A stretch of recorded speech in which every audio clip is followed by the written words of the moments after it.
हुआ।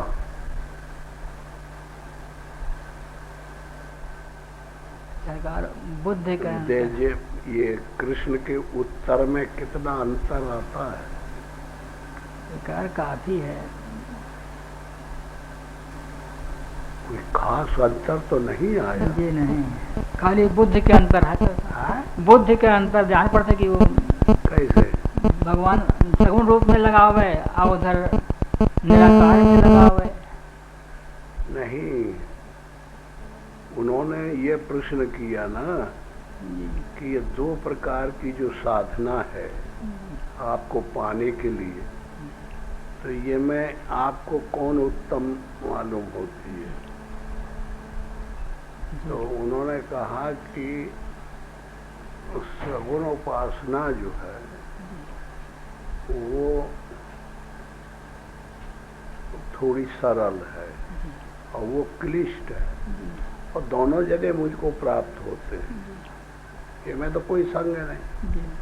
और वो मैं देह अभिमानियों के ईगो होना है, शरीर में रहता ही है हर एक का, तो निराकार स्वरूप में स्थिति होना कठिन है। और जो साधना करते हैं, भगवान की उपासना करते हैं साव्याप रूप से, तो वह थोड़ी सरल है। तो कैसे सरल है?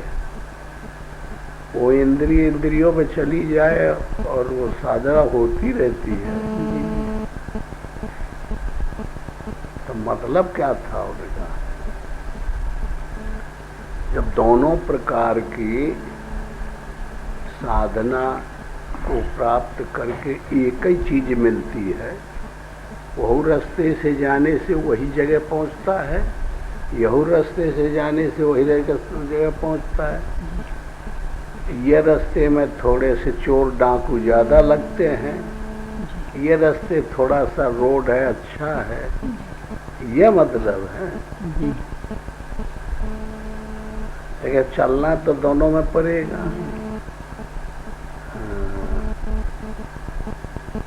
तो अब ये तो अपने अपने सिद्धांत के ऊपर है, किसको कौन प्रिय लगता है। तो वैसे सिद्धांत पूछने से ऐसा लगता है बता दिए हैं, उन्हें दोनों का एक ही है। हाँ,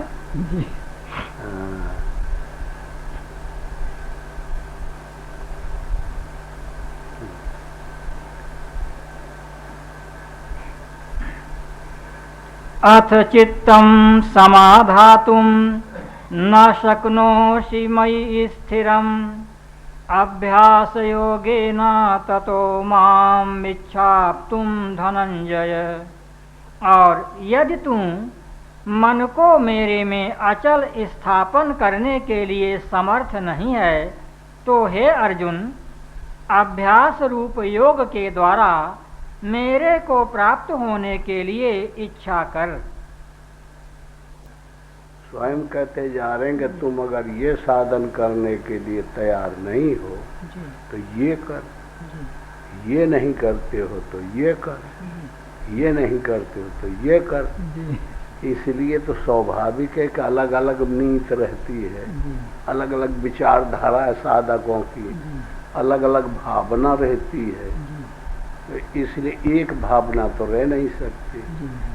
तो यहू का पाने वाला वहीं पहुंचेगा, यहू का पाने वाला वहीं पहुंचेगा, यहू का पाने वाला वहीं पहुंचेगा। और ये जो बता रहे में कोई सिद्धांत तो है नहीं कि निर्गुण को पाना है कि सगुण को पाना है। ये तो स्पष्ट है, वही सगुण है वही निर्गुण है, कोई अलग अलग है। इसलिए ऐसा लगा कि ये जो प्रश्न है यही गलत है। वो चीज तो एक ही है और अनेक आदमी हैं, अनेक स्वभाव के हैं और एक जगह जाना है, तो भेद तो अपने आप ही हो गया कि हमको ऐसा अच्छा लगता है, वो कहेगा हमको ऐसा अच्छा लगता है, वो कहेगा हमको ऐसा अच्छा लगता है। लेकिन पाना तो ये कई है, अनेकों को। इसलिए इनकी जो शिक्षा दीक्षा है वो में ये निश्चित नहीं होता कि निरवय है कि सावयव है। साधन करना है तो साधन में निरवयव में भी इंद्रियों को रोकना है, सावयव में भी रोकना है। मन को निर्गुण पाने पर भी रोकना पड़ेगा, और जो भक्ति करेंगे सगुण उपासना का तब भी रोकना पड़ेगा। ऐसा तो नहीं आया कि मन इंद्रियों को फ्री छोड़ दिया जाए तब मिल जाए भगवान, जी नहीं, ऐसा आया है जी नहीं। तो सगुण और निर्गुण फिर का काम का मतलब हमारी समझ में ये नहीं आता। सगुण और सगुण का तो कोई मतलब हुआ नहीं, हाँ जी नहीं, ये तो कल्पना मात्र रह गई ना। हाँ जी दोनों भक्तों को, तीनों भक्तों को, हजारों भक्तों को काम तो एक ही करना है जी, और एक ही जगह पहुंचना है। तो वस्तु एक ही हुई ना जी, कि अलग अलग हुई। जी नहीं, मन इंद्रियों को जीतना ही है, जी, बगैर रोके कोई पा जाई। जी नहीं, और एक ही को पाना, चाहे इधर से जाओ चाहे इधर से जाओ, तो बात तो वही हुई। जी, तो ये बतंगा रहा है ये, जी, हाँ जी, और क्या हुआ। जी, सीधा सीधा कह दे कि भाई सब एक ही चीज है, बस मन का भेद है। इस रास्ते से जाओगे तो वही मैं ही मिलूंगा, और तुम यहाँ से आओगे तो मैं ही मिलूंगा, कोई मतलब नहीं। जैसे गोरखनाथ थे तो गोरखनाथ के जमाने में महात्मा नाथ लोगों की बड़ी भारी इज्जत थी कि भारत में नाथ जो होते थे, कान में गुड़ला जो पहनते हैं, उस संप्रदाय उसमें 84 सिद्ध लोग थे। मुछंदर नाथ थे और जलंधर नाथ थे, तो फलाने नाथ थे, फलाने नाथ थे, बड़े बड़े सिद्ध पुरुष थे। तो ये मुछंदर नाथ जो थे ये त्रिया देश में फंस गए थे। त्रिया एक देश है आसाम, पहले था, तो वहाँ ये चले गए। वहाँ जब चले गए तो ये जो कुछ दिन रह गए हों, जब रह गए तो इन्होंने किया क्या कि राजा मर गया, जवान राजा था त्रिया देश का, तो राजा मर गया। तो वहाँ इन्होंने सुना तो बस वो झट से रही अपनी शरीर को छोड़ के और शरीर में रख के और जब शरीर में प्रवेश कर गए, राजा के शरीर में वो की आत्मा निकल गई और ये अपनी आत्मा को प्रवेश कर दिया उन्होंने। और प्रवेश करके वो जो राजा जागा, जिंदा हो गया। जिंदा हो गया तो बड़ी भारी खुशहाली आई कि राजा मर गए थे फिर जिंदे हो गए, बहुत बढ़िया, बहुत बढ़िया।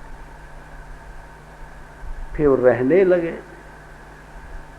रानी को बड़ी शंका हुई कि ये कर आचरण, जब से ये राजा जिंदा हुआ मर के, तो वो ढंग का नहीं है, ये दूसरे शैली का राजा है, दूसरे ढंग का स्वभाव वाला है।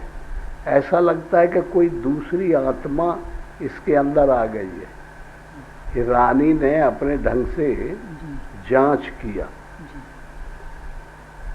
क्योंकि वो राजा का स्वभाव ऐसा था, ये खाता था, ऐसे बैठता था, ऐसे बोलता था, मेरे से ऐसे व्यवहार करता था, और ये दूसरे ढंग से करता है।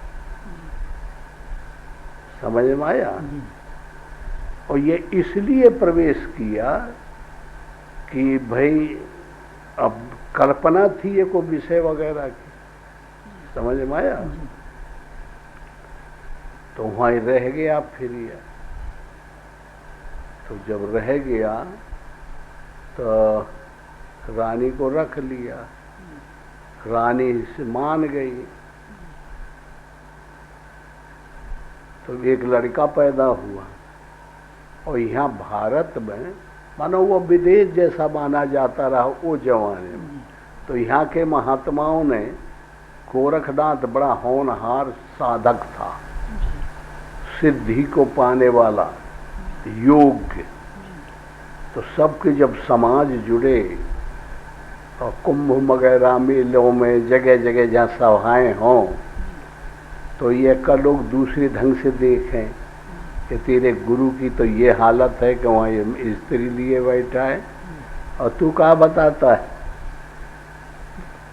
कभी कभी ऐसा मौका आ जाए तो ये का बड़ा अपमान हो। तो ये सोचा कि मैं गुरु बाबा का ले आऊं। तो एक बार तो ये गया बड़े युक्ति से, बड़े ढंग से वहाँ पहुँचा। त्रिया राज था, रानी का राज था वहाँ। तो जगह जगह वो ऐलान था कि कोई यहाँ पुरुष का कोई कंट्रोल नहीं रहता। पुरुष को बने हे दृष्टि से देखते थे, आ न पावे उसे पकड़ लिया जाए, ऐसा ऐसा। और फिर विशेष ढंग से पता चल गया रहा रानी को कि ये योगी है और फिर राजा बन गया है और मेरा पति हो गया है।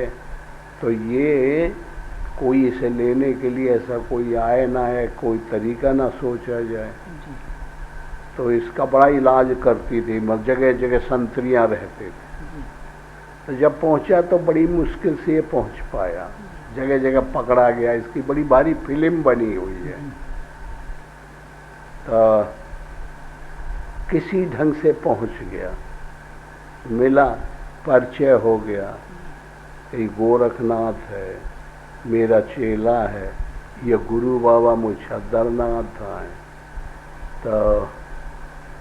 तो इन्होंने कहा कि महाराज ये आपने क्या किया, चलिए महात्मा थे आप, ये कैसा रूप बना लिए क्या।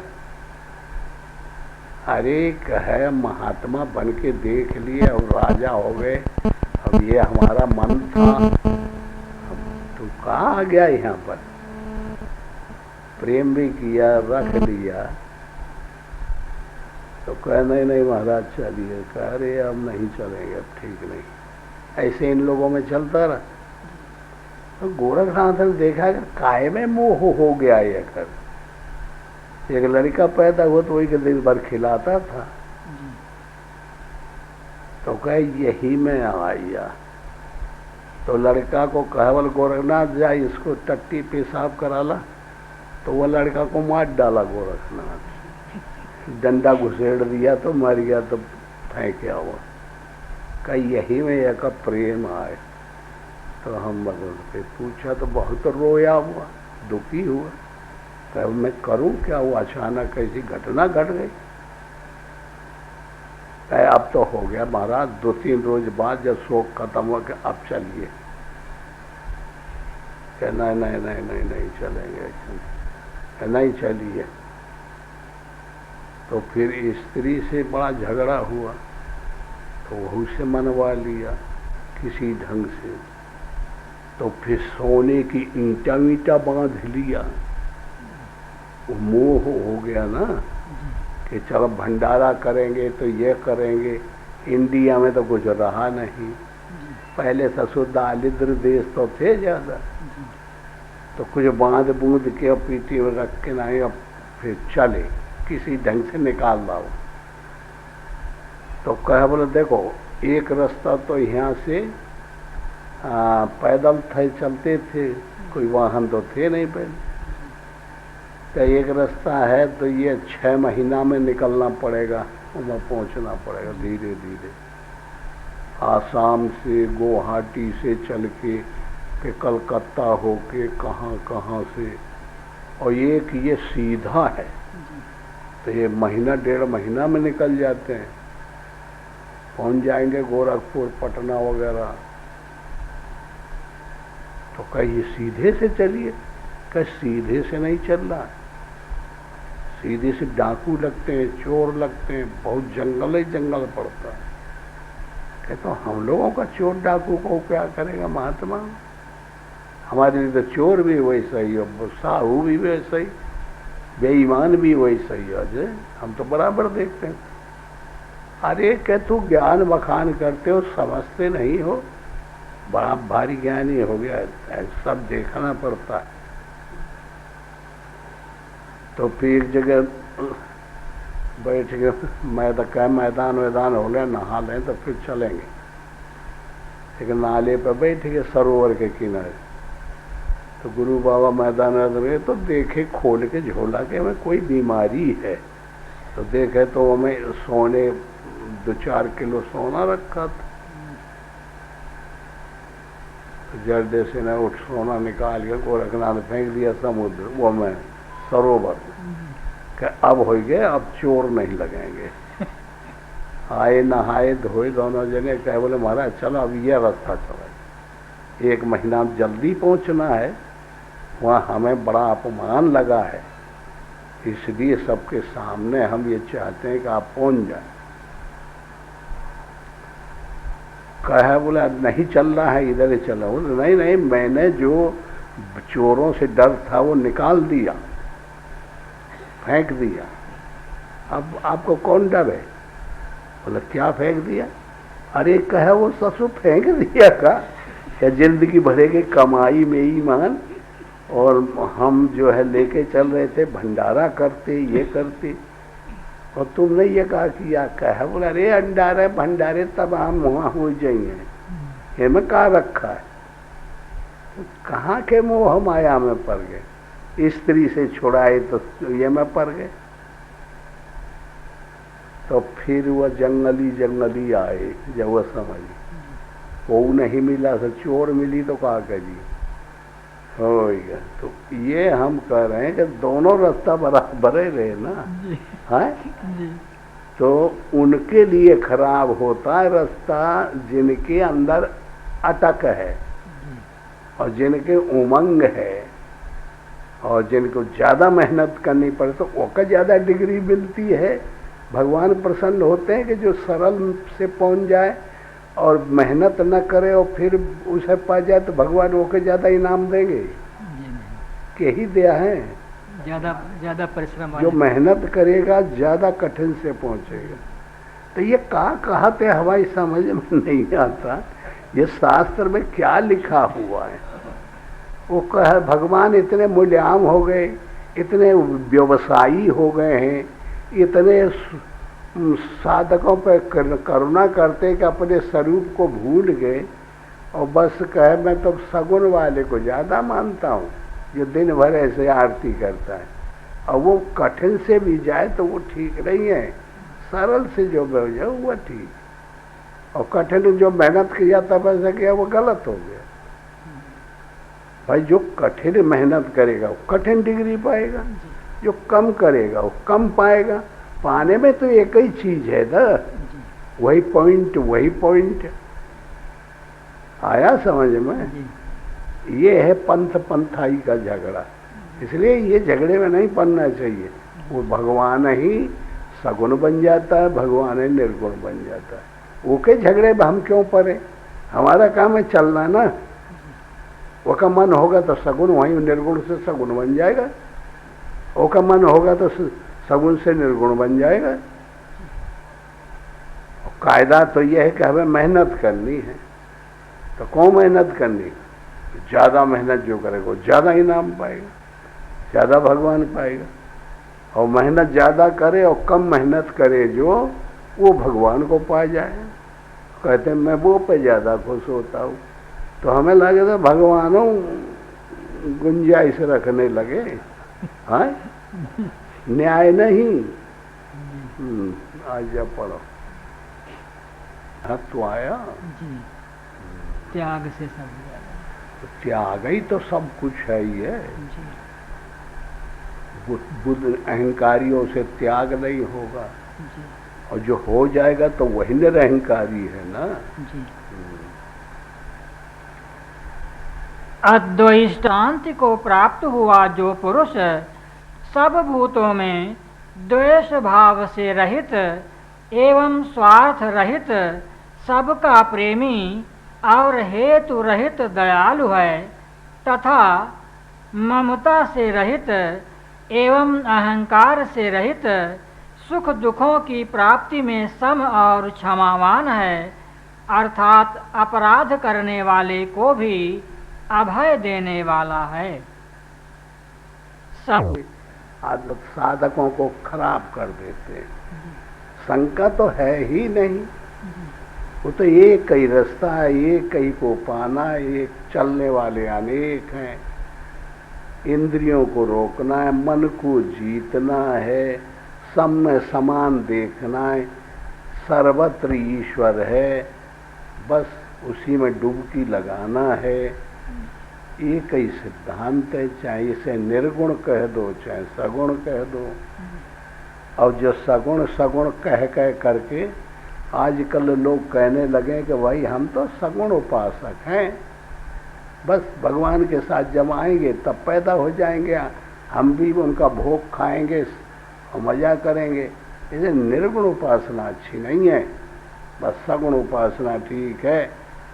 हाँ, घर मिलेगा, स्त्री मिलेगी और बच्चे मिलेंगे, सबसे प्यार करेंगे, प्रेम से रहेंगे और भगवान की भक्ति करेंगे, यही तो भक्ति है। और इससे बढ़कर कोई कुछ है? अब कहाँ बताओगे इनके सामने? आजकल हर आदमी ये बताने लगा है, ऐसा युग आ गया है। त्याग का मतलब कुछ रह गया कहीं? तो ये थोड़ी गीता में लिखा हुआ एक सूत्र पढ़ देगा तो मुझे भगवान सगुण को उपासक प्रिय है। अब रह गए बोर भोग, तुम क्या बताओगे? त्याग का मतलब कहीं है? इसलिए घरों में प्रेम करते हैं, कीर्तन कर लेते हैं और गोल बनाए हुए सब लोग रहते हैं। ये जो बाहर अलग से परमात्मा को भजना त्याग करना, इसका कोई वैल्यू आजकल नहीं रही जा रही है। इन्हीं शंका समाधानों के कारण से, और वेद में पुराण में इन शंकाओं को ले लेके बता देते हैं। क्या उत्तर दोगे तुम? हर प्रकार की बातें लिख दी गई हैं।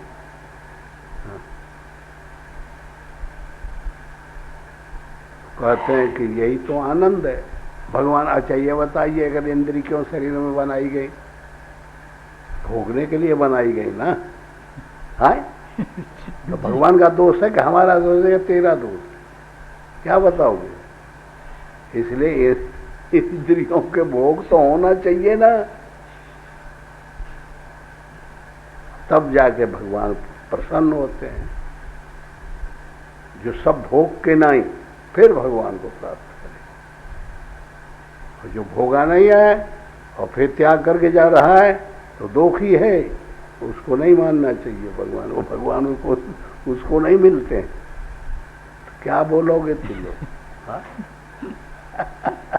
आजकल ये सिद्धांत चल गए, मनमुखी ने निकाल दिए अपने अपने सिद्धांत, और उदाहरण मिल ही जाते हैं, सूत्र मिल ही जाते हैं बोलने के लिए। हाँ, ये कौन में लगाना पड़े, निर्गुण में कि सगुण में? ये दोनों में बैठेगा ना जी। कोनों में लगा लो, बगैर ये क्या किए कुछ होगा जी? नहीं। आसमान नो दिसते लोको, इसलिए तुम्हें चिंता की जरूरत नहीं है। और जो दैवी संप्रदाय में नहीं पहुंचते, आसुरी संप्रदाय वाले हैं, उनके लिए कठिनाई है।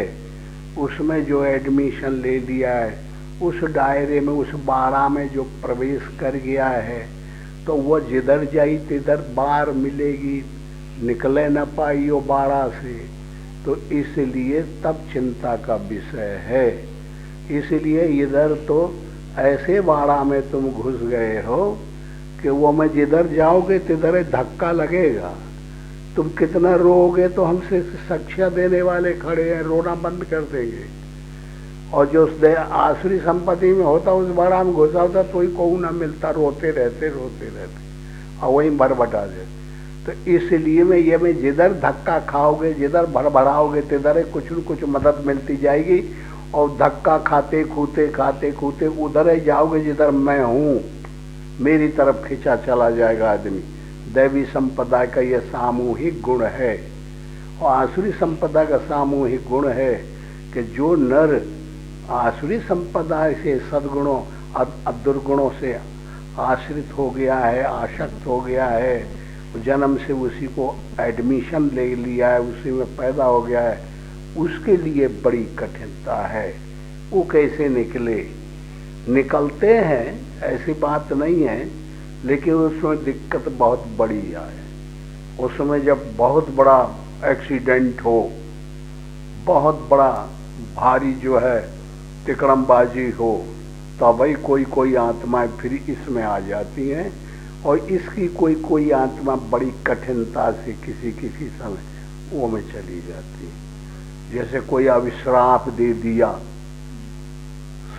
दिया ऋषि ने कि जा सारे ते नरक भोग, तो वो बीटो बड़ा भारी बिल पावर के द्वारा धकेला जा रहा है वहाँ, तो वो जाना ही पड़ेगा उसको। या कोई ऐसी उनमें ऐसा कोई काम कर बैठा अचानक, जैसे हम लोग यहाँ गाया करते हैं भजनों में कि मीरा ने कौन नहीं, उसने सबरी ने कौन बहादुरी की थी, नीच घर की थी तो आपने ऐसा कर दिया, सदन के कसाई ने कौन बहादुरी की। तो ये सब वहीं के रहे ना आसुरी प्रवृत्ति वाले। हाँ, गीध ने कौन तुम्हारा बाप रहा कि आमिष भोगी रहा, बेईमानी करता रहा। ये सब कौन पार्टी में रहे, कौन संप्रदाय वाले आए? आसुरी वाले हैं। तो काहे तुमने उनका उद्धार कर दिया। तो भगवान के पास बीटो है, वो चाहे तो एक बुराई के वहां से खींच के उद्धार कर देगा, उसके पास अधिकार है। उसको जैसे कितने पहले के जमाने में कत्ल माफ थे लोगों के, 7 कम से कम। हाँ, माफ हो। ऐसे भगवान जो है उसके माफ रहते हैं हर चीज। वो बुरे को भला बना दे, भले को बुरा बना दे। और ये तो प्राकृतिक नियमों का कथन है, नियम बताया जा रहे हैं। अब इसमें परमात्मा चाहे तो नर की हो वह का उद्धार कर देगा। वो के पास ताकत है, क्षमता है, एक्स्ट्रा बड़ी भारी ताकत है। जैसे वाल्मीकि। हाँ, जैसे वो कहते हैं कि अगर सूरज और अगर समरथ का नहीं दोस्त गोसाई है, रवि सुरसर की नाई। अब बताइए कि रवि और पावक, अब वो आ जाए चक्कर में गर्मी के तो मार डाली ना सूरज को, रोकी वही। अग्नि में को पैर घुस गया तो मर जलाई न डाली ना, उसके पास ताकत है। और गंगा जी में कूद पड़ा तो नहीं तैरना जानता है तो फिर मर ही न जाएगा। हाँ, क्योंकि पानी का धर्म है कि वो तो बहा ही ले जाएगा। तो इसी ढंग से ये सब बड़ी भारी विचित्र ढंग की कहानी है ये जो धर्म, ये शास्त्रों की। ये महात्मा लोग ये में विशेष जानकारी आ जाती है, इसीलिए गुरु लोगों की तारीफ करते हैं कि महात्मा जानते हैं तो उनके पास जाए, उनके पास जाए। परमात्मा भी हर जगह यही कहते हैं कि मैंने महात्माओं से सुना। तो इसका मतलब ये होती है महात्मा परंपरागत वाले हैं, वो उसने उसको दे दिया, उसने उसको दे दिया, उसने उसको दे दिया। तो जब से परमात्मा चला रहा तब से उनके मानने वाले चले आ रहे हैं। इसलिए परमात्मा अपने दासों को अपने से बड़ा मानता है। राम से अधिक राम कर दासा, क्योंकि परमात्मा को तो वही जिंदगी दिए हुए हैं ना।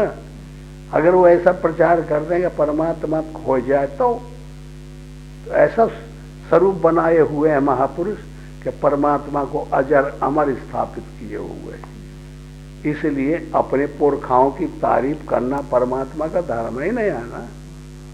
सातम में मोह देखा, मोह से अधिक संत कर लेखा।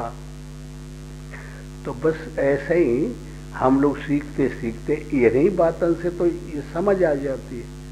इसलिए बार बार हम लोग रिपीट करते रहते हैं, पढ़ते रहते हैं, रगड़ करते रहते हैं, तो फिर अखाड़े का लतमार पहलवान हो जाता है।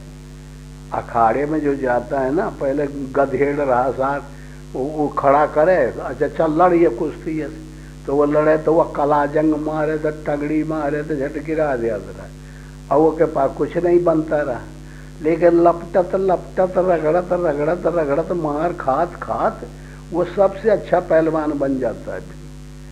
ऐसी योग्यता आ जाती, कोई जरूरी नहीं कि वो एक ही आदमी जानकार है दूसरे से नहीं बनेगा, सब कोई बन सकता है।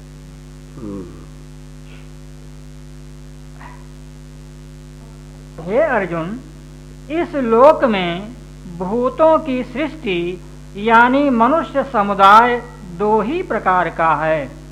एक तो दैवी प्रकृति वाला और दूसरा आसुरी प्रकृति वाला।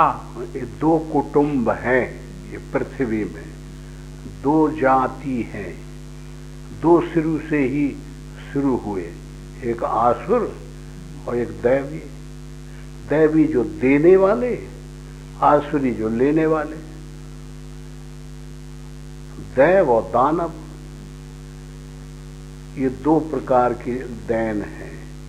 एक वो हैं जो परमात्मा को मानते हैं और एक है जो परमात्मा को नहीं मानते हैं। सब कुछ हम ही है, ये तो संसार में कोई है नहीं, ये शून्य है। इसमें ये क्रिया ऑटोमेटिक है कि आदमी पैदा हो जाते हैं, बढ़ते रहते हैं। बिया कितना छोटा है बटका, और देखिए वो कहीं जमीन मट्टी पा जाए और पानी का अंश पा जाए तो कोई इतना बड़ा दरख्त हो जाता है। तो वो कहाँ से इतना मटेरियल पा गया, वो इतना बिया इतना पदार्थ कहाँ से पा गया। एक एक बटका वृक्ष कम से कम नहीं होगा तो हजारों टन का होगा ना, तो कहाँ से वो खींच लिया, इतना मैटर कहाँ से पा गया।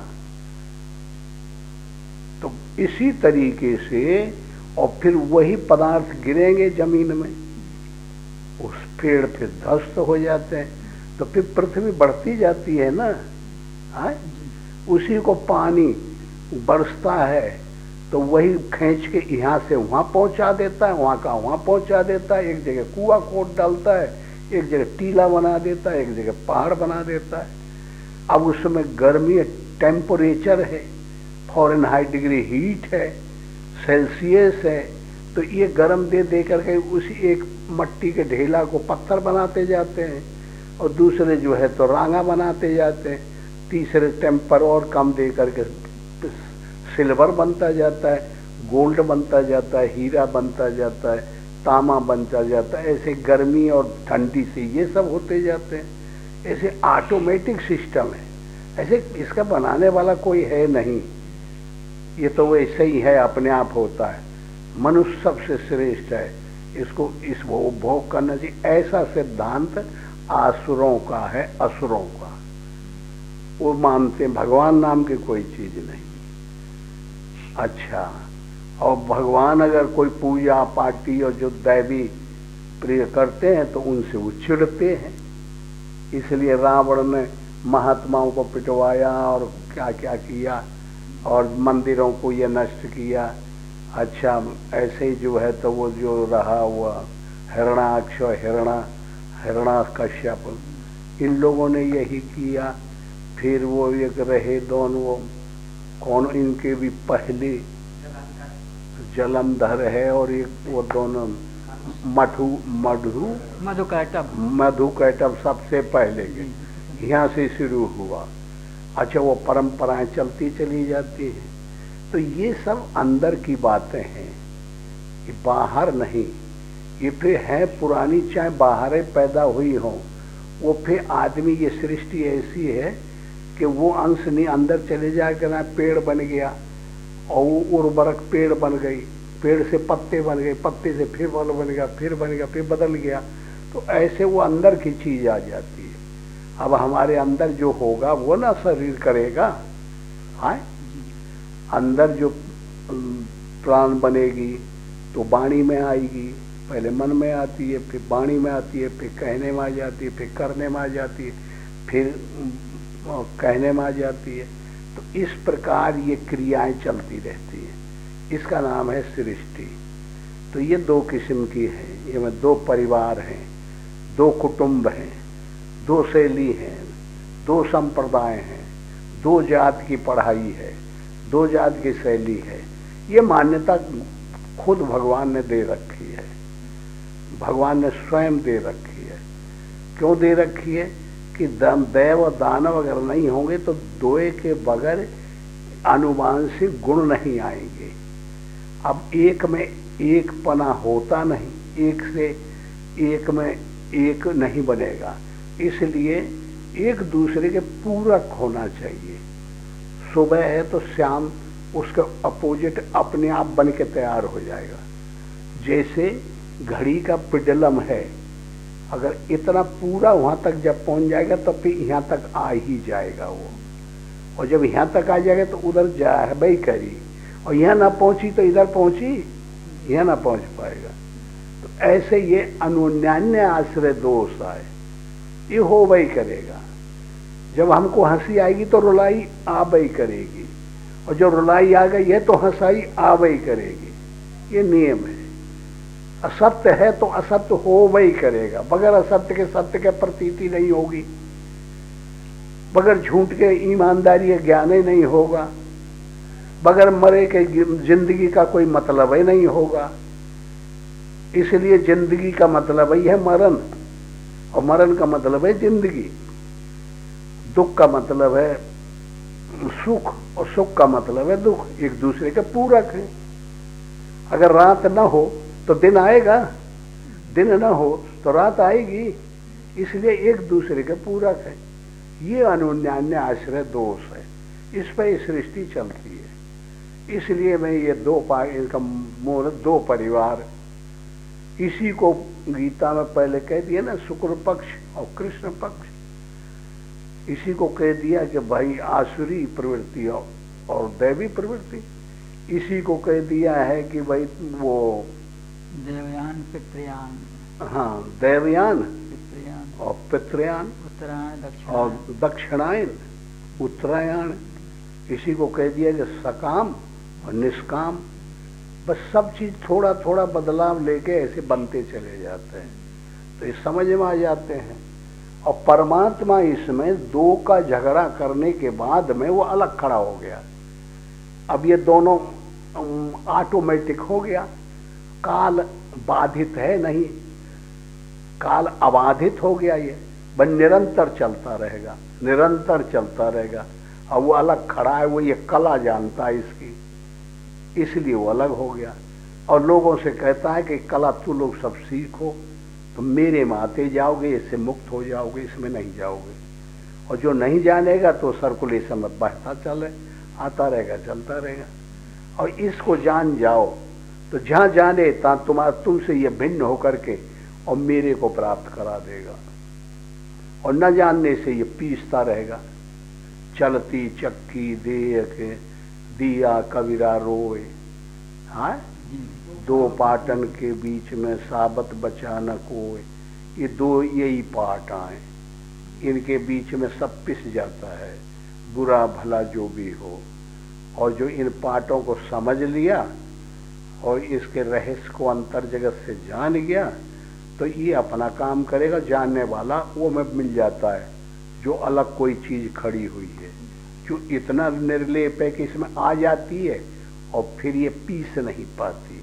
इतना निर्लेप हो चुका है वो पुरुषोत्तम, ये में घुस जाती है और इसे छू नहीं जाती। जैसे उदाहरण के लिए सुरसा ने मुंह फाड़ा था ना हनुमान को खाने के लिए, तो हनुमान घबरा गए थे कि ससुर हम मुश्किल से तो जीव डाल के और जाओ मन। तो साथी लोगों ने हमको ज्ञान कराया कि भगवान के काम के लिए, क्योंकि एक हनुमान को एक देवता ने, देवी देवता ने आशीर्वाद दिया था ना कि तो ही जो जितने डिग्री मिली है सब तो याद न रही है। तो हनुमान बेहोश रहते हैं और तभी वो डिग्री के स्थान बने हुए हैं। अगर वो जान जाए तो डिग्री भाग जाएंगी सब, ये प्रकृति खींच लेगी। इसलिए उसको वो सबसे बड़ा वो देवी बहुत उत्तम काम कर गई, जो सब देवताओं ने दिया आशीर्वाद। जल ने दिया, अग्नि ने दिया, वायु ने दिया, सूर्य ने दिया, इंद्र ने दिया कि मेरे पास जो क्षमता है हनुमान तेरे को मिल जाए। और जब सबसे बाद में एक ठे डुकरिया को आई और उसने कहा कि हनुमान मैं तो कई यही आशीर्वाद देते हो कि तो ही कोई चीज याद न रही। तब फिर हो गया, वो भगवान का रूप ले लिया हनुमान। अब वो बनी है, अब निकले न पाई है, जा बंद हो गई। अब जब तो कोई याद कराएगा, जरूरत पड़ेगी तो तुमको याद आ जाएंगी, तो तुमसे ये छूट के जाने का नाम नहीं लेंगे। अब तुम सर्कुलेशन से बाहर हो रहे। तो वो सबसे बड़ा काम तो हनुमान ने करके दिखाया। सुरसा ने जा मुंह फाड़ा तो कहा, बोले माता मैं अपने काम के लिए थोड़े जा रहा हूं। संसार की नीति रखी उनके सामने, ये नई तर्क नहीं पुरानी तर्क है कि मैं अपने काम के लिए जाऊं तो तेरा जरूर खाने का हक है। क्यों जाते हो? शास्त्र वर्जित है। क्यों इच्छा का अनपेक्ष रहो, अनारंभ रहो, अनिकेत रहो? ये तुम इच्छा क्यों करते हो? ये दोष है, अनपेक्ष है। हम इच्छा करते हैं तो खा जाना चाहिए प्रकृति रूपी सुपन खा वो सुरसा को। तो मैंने इच्छा नहीं किया है, मैं तो भगवान के काम के लिए जाऊं, अनपेक्ष होके जा रहा हूं ना। तो कह मैं नहीं जानती, मेरी क्षमता इतनी है कि इच्छा और अनपेक्ष दोनों को खा डालूंगी। बोला अच्छा, लिमिट पार कर गई। तो हनुमान परेशान हो गए, करे इसके लिए तो कोई दूसरा उपाय करना पड़ेगा। वो युक्ति हमारा, वो दाव हमारा नहीं चला, काट गई। तो हनुमान फिर जो और सोचे, गंभीर हुए। तो कहा अच्छा भाई खा ले, चल होएगा। स्वीकृति देती तो उपाय मिल जाएगा, अगर न देते तो न उपाय मिलता। खाओ। तो मुंह बढ़ाया खाने के लिए, तो मुंह बढ़ाया तो हनुमान बढ़ गए। तो मुंह से बड़े हो गए तो नहीं पाया, फिर मुंह और बढ़ाया, फिर और वो बढ़ गए, और बढ़ाया और बढ़ गए। जब अत्यंत बहुत मुंह बढ़ गया तो वो खट हनुमान जी इतनी स्पीड से मच्छर के जे बराबर हो गए और जाके मुंह में गए और छोटी आंत में गए, स्टोमैक में गए, छोटी आंत में गए। छोटी आंत में जहाँ प्रक्रियाएं होती हैं, पैंक्रियाज चलती है और लीवर चलता है, वहाँ सब क्रियाएं होते हुए फिर उनको देखते दागते बड़ी आंत में चले गए।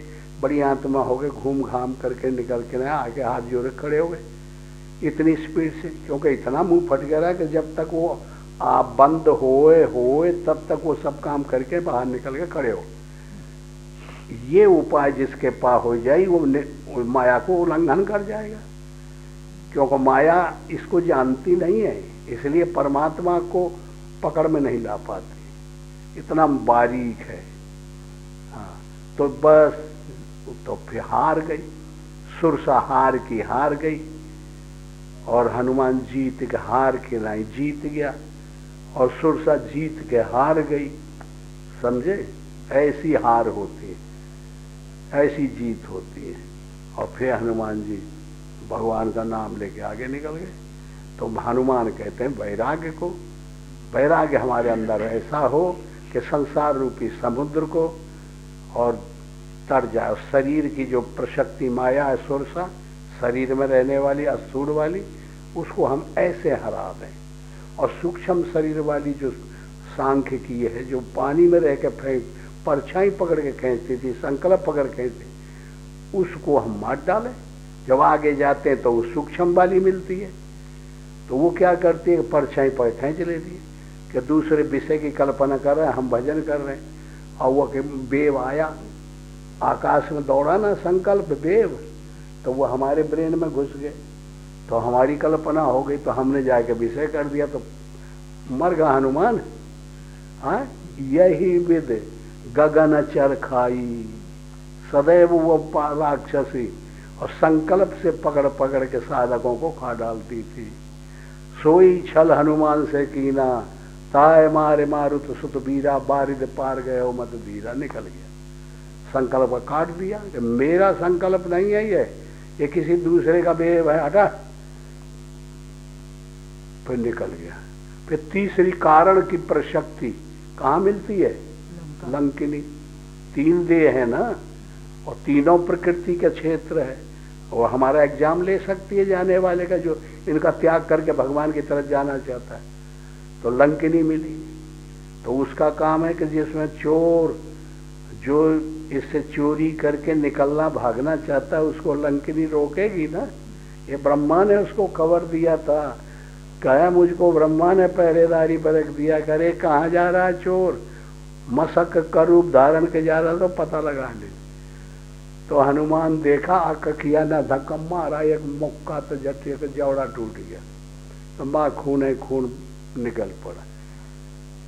अब जबड़ा टूटे, खून निकल रहा है और वो खुश हो रही है और कह रही है कि धैर्य तुलाय अंग तूल नताय सकल मिले जो सुख सत्संग में मगन हो गई और यहाँ जबड़ा टूटा पड़ा है। यह समझ में आवत है क्योंकि तो इस प्रकार की विद्या की बातें घुसेड़ के गोस्वामी जी महापुरुष लोगों ने और साधकों को उठाने का उपाय किया है। ऐसे ऐसे जो समझते जाते हैं, अपने में लेते जाते हैं, वो निकलते चले जाते हैं। फिर वो शक्ति का दर्शन होता है, फिर विकार वहाँ दिखाई पड़ते हैं। सोते हुए जितने मोह काम क्रोध सब देखा हनुमान, और फिर शक्ति को देखे कि वहाँ पड़ी हुई है, ये तो इनके परवश हो गई है।